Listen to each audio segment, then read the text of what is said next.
para a Previdência Social em cima da sua remuneração, a empresa vai tender a sempre declarar contabilmente e de forma fiscal para a Receita Federal um faturamento menor e uma contribuição para a Previdência ainda menor. E aí, no contexto neoliberal, a gente tem uma contradição. Se o governo está dizendo que tem que enxugar a máquina, tem que privatizar as empresas estatais, por que ela cria empresa estatal não dependente? Ela quer desmontar o Estado, mas está criando uma empresa estatal para garantir a remuneração dos banqueiros.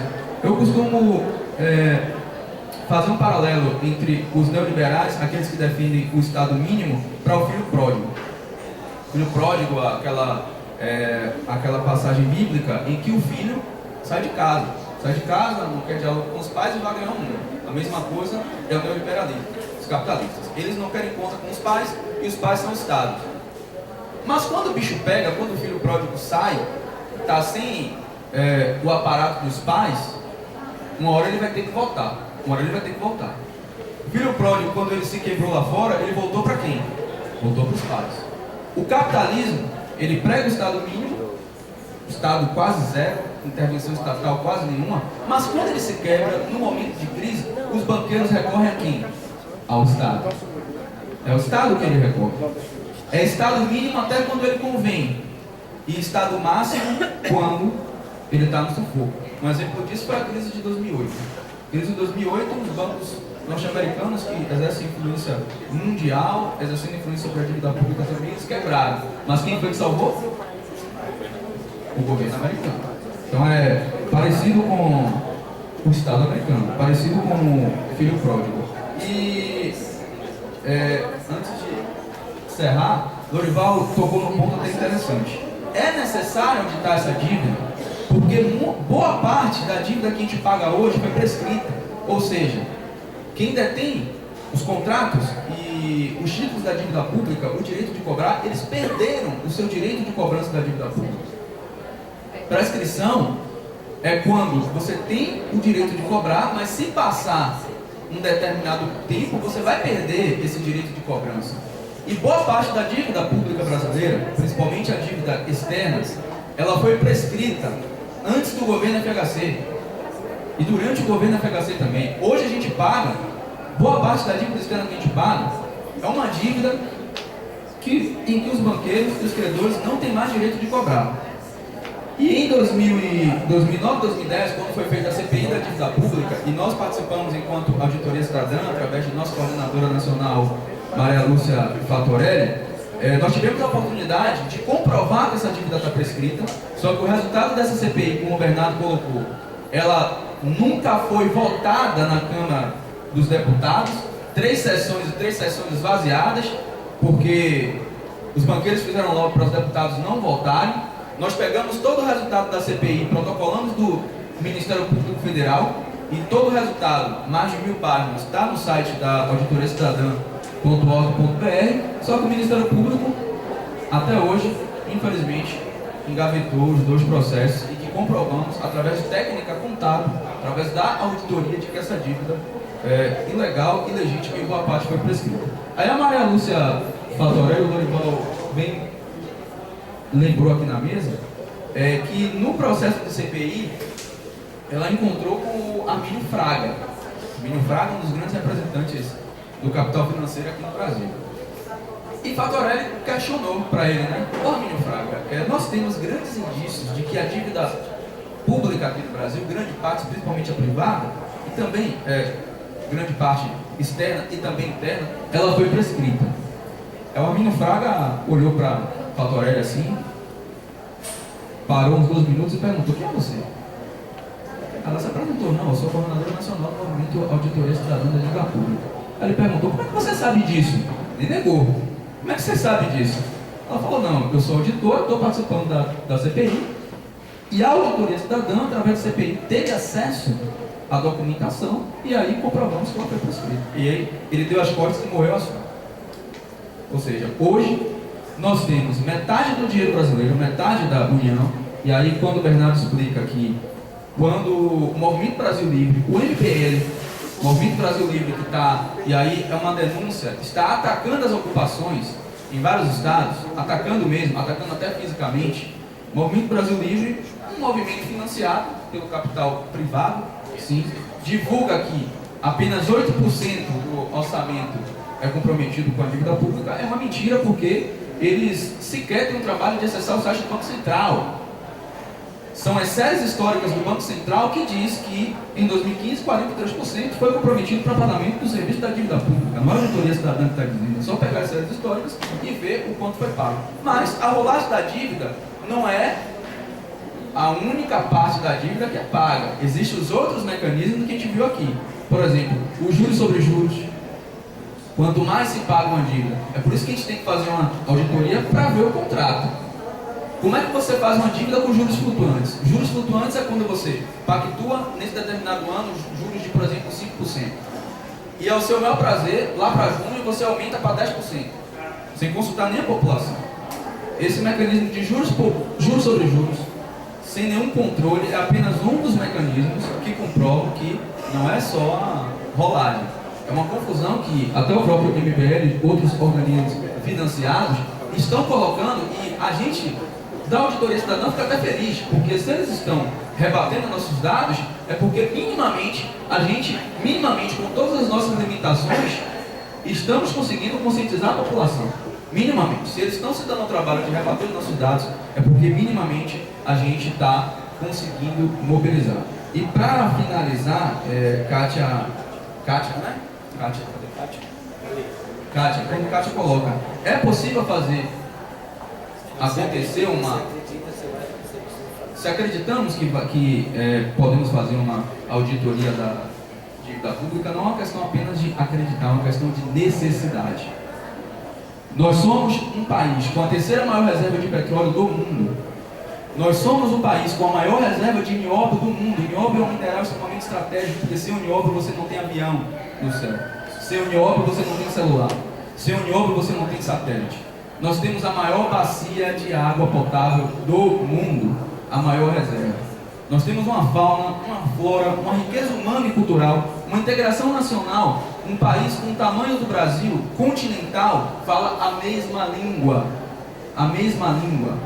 De forma, não generalizando, porque algumas tribos indígenas falam algumas línguas, mas de forma de integração a mesma língua. Quando a gente vai para países da Europa, que são do tamanho de Salvador, que falam 3, 4 línguas, e isso desfavorece a integração nacional. Como eu colocou, nós somos a 9ª economia do mundo.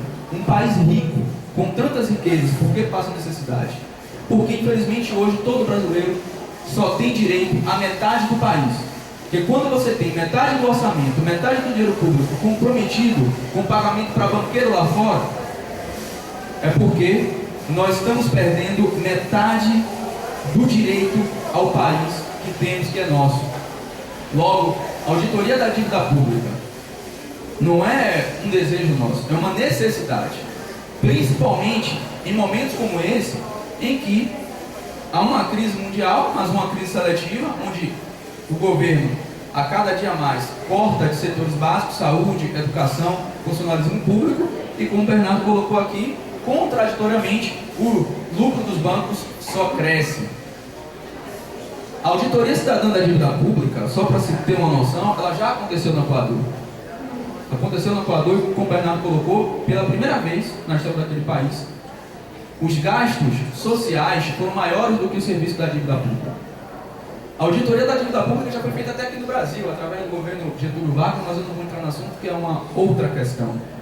A auditoria da dívida pública, ela por um momento, ano passado, ela foi aprovada até no Congresso. Esse mesmo Congresso que está jogando contra a classe trabalhadora aprovou a auditoria da dívida pública, e Dilma Rousseff, a então presidente, vetou a auditoria da dívida pública. Seria um momento histórico para Dilma Rousseff fazer uma opção de classe. Dilma Rousseff chegar, eu faço uma opção, eu não quero estar mais do lado dos banqueiros, e não estou dizendo que os banqueiros estão certos, e que a população está certa, que a população está errada, que os banqueiros estão certos. Eu quero a verdade. A auditoria da dívida pública passou e foi para a mesa da presidenta Dilma, para a sanção. A presidenta Dilma, com um momento histórico de convocar até as organizações que o partido dela Não vou entrar no debate partidário, porque a Auditoria Cidadã é um movimento suprapartidário. Não somos contra os partidos, mas temos que ter isenção de partido A ou B para ter legitimidade, até técnica e base social para fazer o debate. Mas Dilma poderia chamar o PT, já que o PT hoje dirige a classe trabalhadora através da CUT, a juventude através da UNE, até o campo através do MST, e chamar, olha, tá aqui a auditoria da dívida, vou assinar. O que iria acontecer? O Brasil iria quebrar? Não iria quebrar por dois motivos. Primeiro, o que é o Equador comparado ao Brasil? Não estou desprezando o Equador, mas o Equador é quase nada. O Equador não tem a posição estratégica que o Brasil tem no cenário da América Latina e no cenário mundial também. Mas quando o Equador fez a auditoria da dívida pública, apenas 4% dos credores internacionais entraram com ação contra o Equador nos tribunais internacionais. Os outros 96% não falaram nada. Não falaram nada, sabe por quê? Porque a auditoria da dívida pública do Equador poderia desencadear o processo de auditorias, acordar as populações de toda a América Latina para o verdadeiro roubo dos países que leva metade dos orçamentos de cada Estado Nacional. E poderia chegar aqui no Brasil. Aí o que se tratou de fazer? Vamos pagar logo, porque já pensou se chega no Brasil? Já pensou? E o que poderia acontecer com o Brasil se pagasse a dívida pública? Não teria mais dinheiro. Porque quem depende dos países internacionais, da comunidade internacional, não é o Brasil. O petróleo está aqui, a água está aqui, a fauna e flora está aqui, o alimento está aqui. O Brasil rompendo com a dívida pública, com certeza não haveria um processo de isolar o Brasil, porque se você isola o Brasil, como é que vai ter soja e milho na China? Se você isolar o Brasil, como é que vai ter petróleo para os carros dos Estados Unidos? Então, não é um desejo apenas de auditoria da dívida pública. Primeiro, é um direito que está previsto em nossa Constituição. E segundo, é uma necessidade, porque em tempos de escassez para a população, metade do dinheiro público ir para banqueiro, alguma coisa está errada e a gente tem que investigar, deve fazer uma auditoria. A gente chama de auditoria cidadã porque tem que ter participação popular. Porque se não tiver mobilização da sociedade, primeiro, para conhecer o que é a dívida pública, com a linguagem bem clara, e se não tiver uma participação no sentido de pressionar os governos para que se faça auditoria, o governo não vai fazer. A prova disso foi Dilma. Dilma teve uma oportunidade histórica de fazer uma auditoria nas mãos e vetou. Se a população não for para o enfrentamento, se mobilizar, fortalecer as ocupações que... esqueci o nome dele. Que o Fred colocou, fortalecer as ocupações das escolas, mas radicalizar os processos de luta dos trabalhadores e do funcionalismo público, e também dos desempregados também, e da juventude, a auditoria não vai acontecer. Porque a dívida pública é um dos pilares do sistema capitalista, do sistema de expropriação das riquezas dos países para os grandes capitalistas e, nesse contexto, para os grandes banqueiros. Então, é necessário a auditoria da dívida pública, mas principalmente com participação popular, não apenas um desejo. É uma necessidade da população brasileira ter direito à outra metade que está sendo roubada para pagar juros de uma dívida pública que a gente não sabe quem fez, como fez, quem se beneficia, quanto pagamos e quanto temos que pagar ainda. Por isso que nós fazemos esse trabalho de mobilização para que a população se mobilize e exija a auditoria da dívida pública já, para que tenhamos direito ao que é nosso, ou seja, 100% do orçamento, 100% do Brasil. E nós agradecemos, obrigado ao Sinju pela presença. Só para complementar, o Bernardo quer apenas fazer uma complementação, e eu queria não deixar passar o momento, porque é importante, porque Tito citou aqui a questão do nióbio. E eu me lembro que a Fatorelli, no debate da UFBA, fez uma explanação mais além do que Tito falou do nióbio, quando ela disse que o Canadá, que tem apenas 2% do nióbio do mundo, ele financia toda a sua educação com esses 2% do nióbio do mundo, e que o Brasil, que tem uma reserva monstruosa de nióbio, assim, e o Canadá vende o seu nióbio por $350 o quilo, enquanto o Brasil vende o seu nióbio a R$2 a tonelada. Por isso Tito está falando da expropriação, do roubo. A auditoria da dívida pública também serviria para corrigir esse tipo de distorção. Quem se beneficia com isso dentro do país, vendendo um mineral que lá fora, por um valor que lá fora vale muito mais. Não é só para esclarecer você. Só para finalizar, e Tito citou, e eu quero só dar uma resposta também nesse sentido, Kátia, pode ter certeza, nós acreditamos muito nisso aqui. A gente acredita piamente nesse processo, porque a gente está aqui e a gente olha para a nossa plateia, para os nossos debatedores, vemos o brilho no olhar, vemos o interesse, vemos a vontade de mudar as coisas, vemos a vontade de ser protagonistas do Estado brasileiro. Eu acredito porque eu não acredito no banqueiro, não acredito no banco, eu não acredito no Walmart, eu não acredito no Bradesco, eu não acredito, me perdoem até vocês funcionários, eu não acredito no TRE. Eu acredito nas pessoas. Eu acredito nos colaboradores do Congresso, eu acredito nos colaboradores, sim, do Itaú, do Banco do Brasil, da Caixa Econômica. Eu acredito piamente nas pessoas, e são as pessoas que têm que estar à frente do processo democrático, do processo de cidadania. E é por acreditar nas pessoas que eu defendo a auditoria cidadã da dívida, para que as pessoas auditem uma dívida e para que ela não fique fazendo o Estado brasileiro refém de corporações. Corporação não tem direito a votos, corporação não usa SUS, corporação não vai para a escola. Quem usa a escola pública são pessoas, quem usa o SUS são pessoas, e são nas pessoas que eu acredito, e é por isso que nós estamos aqui acreditando e vamos continuar acreditando, porque a cada dia o movimento cresce, a cada dia mais pessoas acreditam também. Bom, pessoal, mais uma vez eu queria agradecer a presença dos colegas que dedicaram o seu tempo para estar aqui nesse debate, parabenizá-los e lamentar a ausência dos outros que não vieram, porque este é um momento importante para a gente buscar conhecimento, para adquirir consciência da necessidade de combater o que está vindo por aí, dessa PEC 241, da reforma da Previdência, e agradecer principalmente a disponibilidade do Tito e a do Bernardo, que largou suas atividades para vir aqui fazer esse debate conosco, e apenas informar para vocês que o Tito não deu informação completa.